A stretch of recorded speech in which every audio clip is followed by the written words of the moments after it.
Hace algunos días estuvimos mirando imágenes de una gran artista que muchos esperan que llegue a nuestro país pronto con su gira. Ha estado bien esquiva aquella situación. Estamos hablando de Ariana Grande. ¿Por qué? Por su extrema delgadez. De hecho, había una persona, leí ahí entre muchos especialistas también que han dado su opinión, que decía: la estamos viendo morir frente a nosotros.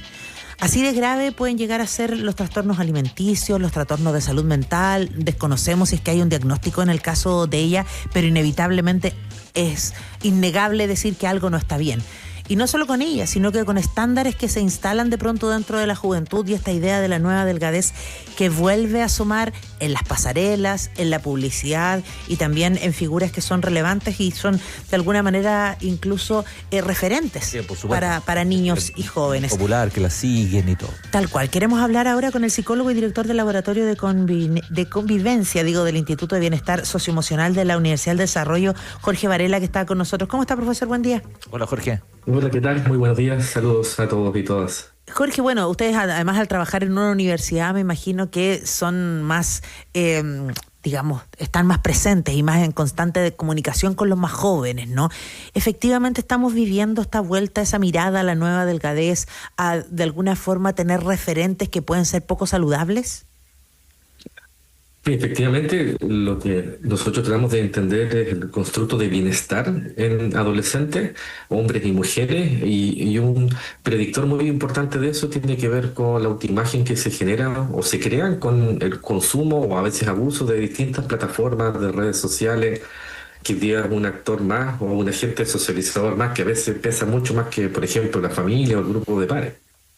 Y en ese mismo aspecto estaba pensando, Jorge, cómo eso hay ciertas construcciones culturales, ¿no?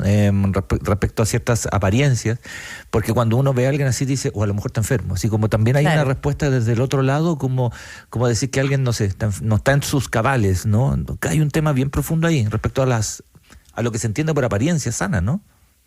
Efectivamente, y además un tema que no tiene necesariamente un control o una regulación o un autocontrol, porque hoy día en general hemos visto que se ha masificado distintas plataformas, distintas redes, a veces muy peligrosas, ¿no? Cuando aparecen estos retos que se han asociado a conductas suicidas en adolescentes, y lo hace peligroso, porque en el fondo no tiene nada de malo consumir redes sociales, informarse de lo que pasa en el mundo, interactuar con amistades, pero tiene una conducta de riesgo asociada muchas veces. Y en la autoimagen, cuando hay personas que tienen problemas también asociados a eso, por ejemplo, con la alimentación, es un catalizador en el fondo, que le refuerza esa sensación o esa percepción sesgada de sí mismo y que es un factor de riesgo muy grande finalmente. Claro.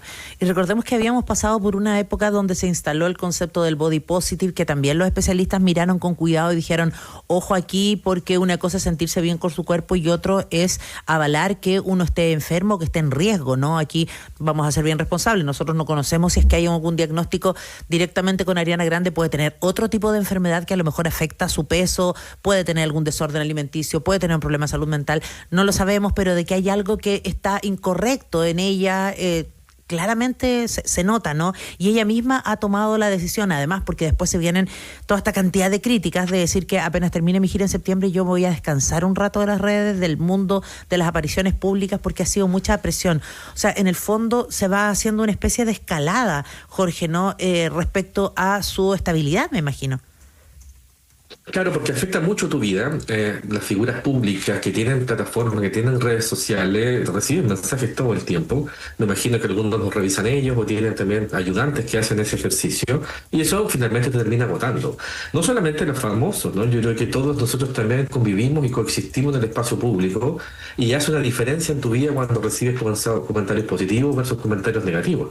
A eso le llamamos a veces ciberacoso y hemos visto muchos casos de acoso en Chile que van asociados con ciberacoso, donde las experiencias de maltrato básicamente se multiplican o genera como un efecto exponencial y tiene un efecto mucho peor porque tú no te puedes arrancar de ese espacio social, de que es donde hoy día coexisten los adolescentes casi de la misma forma que de manera presencial. Claro, y eso es Sí, estaba pensando ahí, y lo hemos conversado otras veces, estamos hablando con Jorge Varela, es psicólogo y director del Laboratorio de Convivencia de Instituto de Bienestar Socioemocional de la Universidad del Desarrollo, que seguramente también es parte de lo que ustedes han conversado más de alguna vez respecto a esta realidad que también existe en términos de plataformas, en términos digitales, que es una realidad también, no es una realidad falsa, es una realidad también. Claro, el tema es cómo se priorizan y cómo se ven desde ese punto de vista. Y estoy hablando más allá de la apariencia, estoy hablando de los vínculos que muchas veces existen a través de este tipo de plataformas que son muy fuertes, efectivamente. Y ahí yo en particular era no detractor de la ley de provisión de los teléfonos, sino que a mi juicio el debate estaba en el lugar equivocado. A mi juicio la discusión estaba en cómo enseñamos a adolescentes a usar responsable y críticamente estos dispositivos. Tanto desde la casa como desde el colegio. Y yo creo que hoy día el efecto de la ley sobre esta materia va a ser muy poco. Un adolescente hoy día, no sé quién se va a acercar hoy día entonces de enseñarle educadamente esto, porque las plataformas, si bien tienen estos controles de acceso por edad, es súper fácil darse vuelta y buscar un camino alternativo para eso. Claro. Entonces, a mí lo que me preocupa hoy día es que un chico o una chica de 14 años tenga el teléfono, ya no lo puedo usar en el colegio, pero no hace gran diferencia finalmente, porque puede estar toda la tarde frente al teléfono. ¿Quién regula entonces lo que consume? ¿Quién le educa en tener un uso crítico de esta herramienta? Porque la herramienta per se no es mala, si lo peligroso es cuando le damos un mal uso, o hay un entorno que se aprovecha de esto, pero que bien sabemos que no es neutral lo que está al otro lado del algoritmo. Entonces, con mayor razón necesitamos adolescentes críticos y responsables de su uso y de su consumo. Claro, y ahí es fundamental también el ejemplo que demos o la conversación que puede haber en las casas, precisamente, Jorge, porque, por ejemplo, a partir de que existen nuevos métodos, ¿no? Estas inyecciones, por ejemplo, para bajar de peso, que se supone que en el fondo son diagnosticadas para personas que tienen resistencia a la insulina, diabetes, obesidad mórbida, es todo un diagnóstico el que se tiene que dar, pero sabemos que en el mercado se filtran y debido a que hay estrellas como las Kardashian que en algún momento la empezaron a usar, se masifican para quienes pueden acceder a ella, pero se genera sobre todo como una exigencia, ¿no? Nos están escribiendo, nos llegan comentarios y nos avisan que, por ejemplo, también los chicos, los gays que son más maceteados, que son más grandes, leían un artículo y nos comentaban que aparece también una presión por tener que estar más flacos, por también tener que cumplir como con el patrón, como con el estándar, ¿no?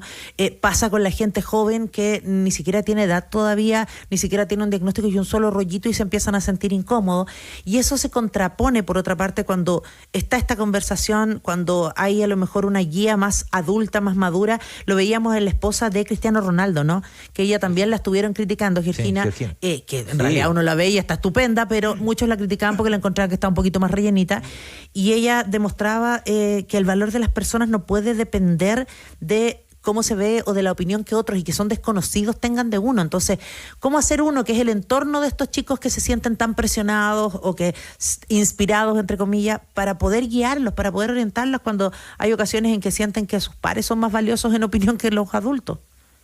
Efectivamente, y ahí como no tenemos control sobre lo que hacen estas grandes plataformas, estas multinacionales finalmente, el trabajo en la investigación ha estado situado en modificar los moderadores del efecto que tiene el consumo, el abuso de estas plataformas sobre el bienestar o sobre las conductas de las personas. Es decir, aquellas variables que están entre medio, por ejemplo, la supervisión parental, el monitoreo, si yo lo pongo desde la casa, desde el colegio eventualmente da herramientas críticas, o si yo lo pongo en un plano individual, como yo tengo un consumo responsable, un consumo crítico, en donde yo me cuestiono la información que viene, ¿no? Las famosas fake news, por ejemplo. O al menos, o en estos casos, cuando altera tu imagen o la percepción de tu imagen, es clave con esa adolescente desarrollar una postura crítica respecto de eso. ¿En qué medida lo estás haciendo porque tú quieres tomar esa decisión versus una presión de los pares? ¿Cómo te haces cargo y responsable de esa decisión? ¿Dónde están los límites para aprender a hacer esto? En fin, hay un montón de variables que uno puede trabajar y ahí lo interesante es mirar esta figura de moderador, porque efectivamente nosotros podemos moderar el efecto que tienen, ¿cierto?, estas redes sociales sobre tu bienestar. Es súper importante ahí el tema de la aceptación, ¿no? En algún momento las redes también pensaban eliminar los likes o que no se vieran la cantidad de seguidores que uno tiene, pero también está el cuánto se exponen los chicos y chicas de pronto a las redes, porque una cosa es usar una red, como tú decías, ¿no? Las redes en sí no son malas, sino que también saber usarlas, ¿no? Y ahí me imagino que también tiene que haber una guía. De pronto los papás dicen, no, pero es que yo prefiero no meterme porque van a creer que estoy rompiendo su privacidad. Es que una cosa es la privacidad y otra cosa el cuidado, ¿no? Y la educación. Y yo creo que aquí un actor que ha estado ausente en la discusión de las políticas, y no solo en redes sociales, en convivencia escolar también, es el rol de la familia como un actor, cierto, que acompaña, pero también como un actor que se hace responsable de esto. Y ahí yo creo que nos falta enfatizar ese debate, nos falta transferir un poco de corresponsabilidad en las familias respecto de esto, ¿no? Es súper interesante como uno ve esta discusión de que el adolescente está pegado al teléfono. No sé, si uno va a un lugar público, un restaurante, por ejemplo, la mitad de los adultos también del teléfono más que los niños, ¿no? Entonces, como un doble estándar, ¿no? Decir, oye, tú tienes un problema con el teléfono, cuando en realidad yo no tengo tan claro si el adulto lo modela de una buena forma. Entonces, ese actor hoy día yo creo que está muy ausente en la discusión que tenemos, ¿no? Probablemente porque es difícil meterse en la casa o no sabemos cómo meternos en las casas, pero a nuestro juicio hoy día es un actor necesario para esto, sobre todo si se prohibió el teléfono en los colegios. Yo necesito entonces enseñar en el uso responsable de estas herramientas a nuestros adolescentes. Pasará, Jorge, también que de pronto son conversaciones quizás incómodas y que eludimos a veces esa incomodidad. A veces pasa nuestra parentalidad que no sabemos cómo hacerlo, pero también a veces pasa que es más fácil, ¿no? Simplemente evitar la conversación. Seguro. A veces, ¿cierto? O no querer pedir ayuda. Podría darse el caso que quizás no sé cómo hacerlo, pero hoy día yo creo que hay hartos espacios en los cuales yo puedo pedir ayuda. Desde entidades públicas, desde el mismo colegio, ¿no? O incluso con tus grupos de pares, ¿no? Hay colegios, por ejemplo, que se organizan y que es lo que se ha visto que es más exitoso para la prevención de conductas de riesgo, por ejemplo, el consumo muy temprano de alcohol en preadolescentes, es que las familias se organicen. Entonces, por ejemplo, va a haber una fiesta de algún compañero y se toma una norma colectiva, ¿no? Y todos se ponen de acuerdo que no va a haber alcohol en esa fiesta. Si es que yo no me coordino con los otros apoderados, es muy difícil lograr esto. Si yo lo llevo al plano de las redes sociales, también podría ser súper interesante ponerse de acuerdo, ¿no? ¿A qué edad le vamos a pasar un teléfono a nuestros hijos en el colegio? Cuando una vez que lo tengan, ¿qué nosotros nos ponemos de acuerdo en modelar o enseñar ese comportamiento responsable a nuestros hijos? Y eso genera un efecto positivo, y eso genera un efecto también protector en los estudiantes. Pero está supeditado en que las familias tengan un rol activo, ¿cierto?, en la prevención de esta conducta. Jorge Varela, como psicólogo, como director del Laboratorio de Convivencia del Instituto de Bienestar Socioemocional de la Universidad del Desarrollo, ¿qué tips le podemos dar a las personas adultas que nos estén escuchando para saber identificar tal vez cuándo algún tipo de conducta de nuestros jóvenes, de nuestros niños, pueda ya empezar a ser riesgoso y a lo mejor necesitamos de la orientación de un profesional? El primer tips yo creo que es acompañar la crianza. Acompañar la crianza no es estar ahí, no es hacer un interrogatorio. No se trata de estar, ¿cierto?, sobre todo con adolescentes que a veces son más retraídos. Eso per se no es negativo, sino tiene que ver con estilos de personalidad. Pero si yo logro instalar hitos de acompañamiento, tener hitos en donde compartimos, por ejemplo, cenar juntos. ¿Cuántas familias logran cenar o tomar once juntas? En donde podemos conversar libremente, no preguntarte y no interrogarte, sino más bien compartamos cómo nos fue hoy. Yo creo que es el primer consejo. Un segundo consejo es que si yo decido entregarle un teléfono a mi hijo o a mi hija, yo necesito tener conocimiento y algún tipo de control o de monitoreo respecto a lo que está consumiendo. Porque no solo está el debate que estamos teniendo ahora de la autoimagen, ¿no?, sino en redes sociales hay muchos riesgos también. Grooming, sexting, no sabemos quién está al otro lado de la plataforma. En fin, hay un montón de otras conductas de riesgo. Creo que el segundo tips es empodérese usted como mamá o papá o figura protectora en educar en ese uso, más que simplemente prohibirlo, porque la prohibición por sí sola, a mi juicio, no genera muchas herramientas de recursos en las personas. Y un tercer consejo, yo creo que es clave acá, que lo hemos estado discutiendo acá, es pónganse de acuerdo con otros y con otras, en el colegio, con otros familiares, con amigos del barrio, porque en general el factor también de comunidad en esto es un factor protector para estas conductas. Claro, efectivamente esa mirada de comunidad que debiéramos tener desde la casa con los compañeros y nosotros involucrarnos también, saber quiénes son los amigos de los niños y niñas, cuál es el entorno que visitan, tener la red con los apoderados, parece que debe ser fundamental también, no solo el tema que tú mencionabas de la vigilancia, entre comillas, del uso de las redes. Monitoreo, ¿no? Es más que eso. Eso es súper interesante, súper potente, y creo que hay que agregarlo como un cuarto consejo, ¿no? Usted conoce a los amigos de su hijo o de su hija, claro, y eso es una diferencia, ¿no? En general, papás que tienen algún grado de vinculación con ellos, en general hay una conducta más protectora, están más presentes, ¿no? Versus otras familias que no tienen ni idea de lo que hace su hijo ni con quienes comparten, es un factor de riesgo muy grande. Y además que, Jorge, ahí pasa algo con los chicos, sobre todo con los adolescentes, ¿no? Que de pronto siempre te están como midiendo y todo, y quieren que uno no esté tan encima, pero cuando no estás, te lo hacen sentir. él. O sea, ahí hay quienes tienen hijos adolescentes entenderán. Esta vez se tira un poquito tira floja, como que no, yo me las puedo todas, me las puedo solo, ay, que no te metas, hasta cierta vergüenza.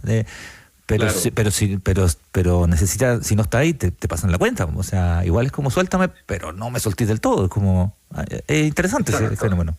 Exacto. Es que promover la autonomía no quiere decir desligarse, po, Por ¿no? supuesto, por Dar supuesto. oportunidades de participación, oportunidades para equivocarse, implica estar ahí para eso. No quiere decir que ya yo no hablo más con mi hijo y me dedico a ver televisión todo el fin de semana. Por supuesto. Al contrario, requiere una manera distinta a la cual yo me aproximo.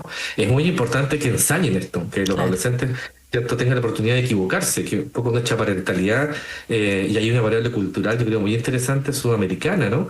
En donde nosotros decidimos muchas cosas por nuestros hijos. Claro. Yo siempre hago la analogía, yo viví en Estados Unidos y me asombraba como el extremo opuesto, ¿no?, de la autonomía. Por ejemplo, cuando un chico salía, y yo vivía al norte, además con mucho frío. Y los papás en Chile, ahora que estamos en invierno, por ejemplo, cuando hace frío, ¿qué le decimos a nuestros hijos? Abrígate, ponte chaleco. Abrígate, abrígate, si no, no puedes salir. Sí.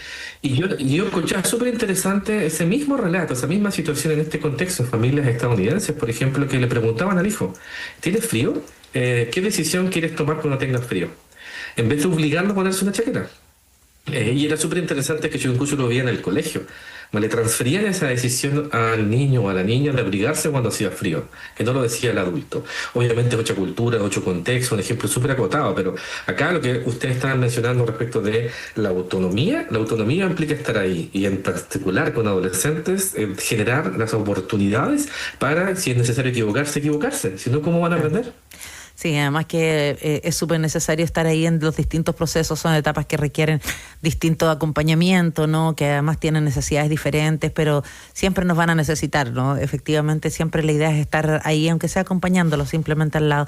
Porque partíamos conversando a propósito de Ariana Grande, de Georgina también, lo que pueden ser desórdenes alimenticios, no olvidemos que eso también son señales de algo que puede haber mucho más profundo, y eso hay que hacerse cargo. Así que queremos dar las gracias por esta conversación a Jorge Varela, psicólogo y director del Laboratorio de Convivencia del Instituto de Bienestar Socioemocional de la Universidad del Desarrollo. Muchas gracias, Jorge.